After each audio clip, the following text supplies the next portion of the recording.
किसी जमाने में पाटलिपुत्र के एक छोटे से गांव में एक बूढ़ी और उसकी खूबसूरत पोती देविका रहती थी। दूर दूर तक देविका के रूप के चर्चे थे और गांव का हर एक दूसरा आदमी उसे पाना चाहता था। उसके रूप और जवानी से खेलना चाहते थे, पर कोई भी देविका से शादी नहीं करना चाहता था क्योंकि वो नीची जाति की थी। आए दिन कोई न कोई उसकी मजबूरी का फायदा उठाकर उसे हम बिस्तर करने की नापाक कोशिश करता, पर आज तक कोई कामयाब नहीं हो पाया। फूल सी देविका रोज अपनी आबरू इन भूखे लोगों से बचाए अपनी और अपनी दादी का भरण पोषण करती। वो रोज जंगली बेर चुनती और उसे बाजार में बेचने जाती। देविका को अपनी खूबसूरती का बस इतना फायदा मिलता है कि लोग फल खरीदने के बहाने आते और अपनी गंदी निगाहों से रोज उसका दीदार करते, पर साथ ही साथ फल भी खरीद लेते। बस इसी तरह देविका और उसकी दादी का जीवन चल रहा था।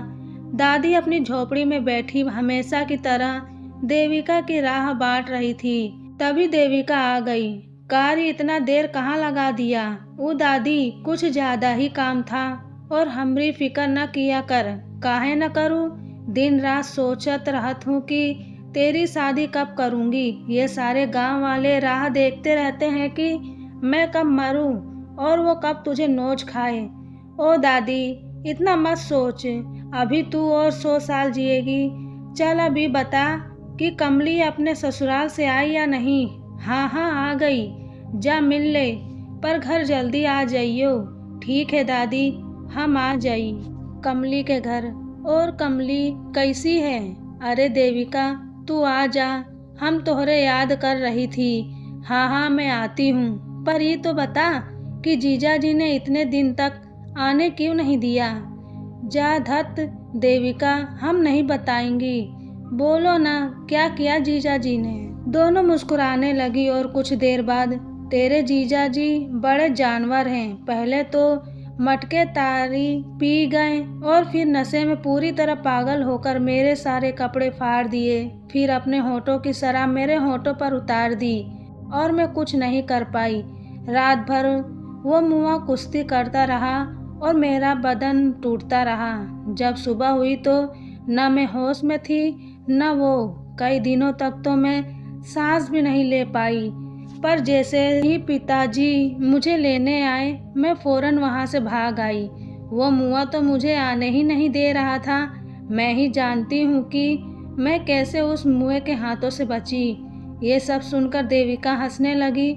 तू हंस रही है? जब तेरी शादी होगी तो तब तुझे अपनी दादी न याद आई तो मेरा नाम बदल दियो। बातें कई घंटों तक यूं ही चलती रही और फिर देविका कमली से विदा लेकर घर आ गई। उस रात देविका ने खाना बनाया और जो भी रूखा सूखा था खाकर दोनों सो गए। अभी रात के आधी भी नहीं हुई थी कि अचानक कुछ आवाज आई, जिससे दादी की आंख खुल गई, पर देविका अभी भी सो रही थी। दिन भर कड़ी मेहनत करने के कारण वो काफी गहरे नींद में थी। दादी उठी और दिया उठाकर इधर उधर देखने लगी। तभी उसे अंधेरे में कुछ नजर आया। वो कोई आदमी की आकृति थी, जिसे देख बुढ़िया डर गई।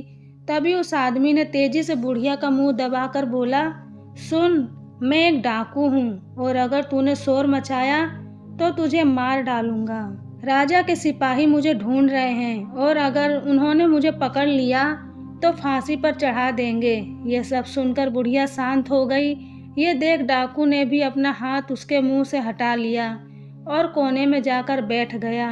बुढ़िया बोली, बेटा, मेरे जैसी बूढ़ी के पास क्या है जो तू मुझे लूटने आया है? ये सुन डाकू बोला कि राजा के हाथ लगा तो वो मुझे मार देगा, इसलिए मैं भागा भागा फिर रहा हूँ, पर अब मैं थक चुका हूँ। भागते भागते न जाने कब मारा जाऊं। तभी डाकू की नज़र दूसरी तरफ गई जहाँ देविका सो रही थी। उसका रूप देखकर डाकू का मन और दिल दोनों मचल उठा। उसे सुनहरे सपने नजर आने लगे। उसके मन से मौत का डर निकल गया। उसने देविका की ओर इशारा करके बुढ़िया से पूछा, वो कौन है? बुढ़िया कुछ सोचकर बोली, वो मेरी पोती देविका है। डाकू कुछ देर सोचकर बोला, मुझे तुम्हारी पोती से शादी करनी है। ये सुनकर बुढ़िया के होश उड़ गए और वो रोने लगी कि हमें छोड़ दो, हमने तुम्हारा क्या बिगाड़ा है, मेरी पोती को छोड़ दो, तुम कब मर जाओ कौन जाने, क्यों मेरी पोती की जिंदगी खराब करना चाहते हो। कुछ देर तक शांति सी छा गई। डाकू बोला, मैं जानता हूँ कि मैं मरने वाला हूँ, पर मरने से पहले मैं अपने दिल की सभी इच्छाएं पूरी करना चाहता हूँ। यही कारण है कि मैं तेरी पोती से शादी करना चाहता हूँ। तभी बुढ़िया रोते रोते बोली कि अगर मैंने अपनी पोती की शादी तुझसे करा दी तो लोग मेरे मरने के बाद मेरी पोती की जिंदगी नर्क बना देंगे, तो फिर उसका क्या होगा। और ये बोलते बोलते वो रोने लगी। डाकू कुछ देर सोचकर बोला, अगर किसी को मालूम होगा तब ना, हम आज ही रात को शादी कर लेंगे और मैंने आज तक जितनी भी दौलत लूटी है वो सब तुम दोनों को दे दूंगा, ना किसी को पता चलेगा और तुम उस दौलत से अपनी सारी जिंदगी मजे से गुजार सकती हो। सोच लो, एक रात में इतनी दौलत तुम्हें कभी नहीं मिली होगी और कल होते ही मैं मारा जाऊंगा, किसी को भी पता नहीं चलेगा कि हमारे बीच क्या हुआ। बुढ़िया सोच में पड़ गई कि एक ही रात में पोती दुल्हन भी बनेगी और विधवा भी, और ऊपर से इतनी सारी दौलत, और किसी को कानों कान खबर भी नहीं होगी। फिर किसी दूसरे गांव में जाकर फिर से अपनी पोती की शादी कर दूंगी।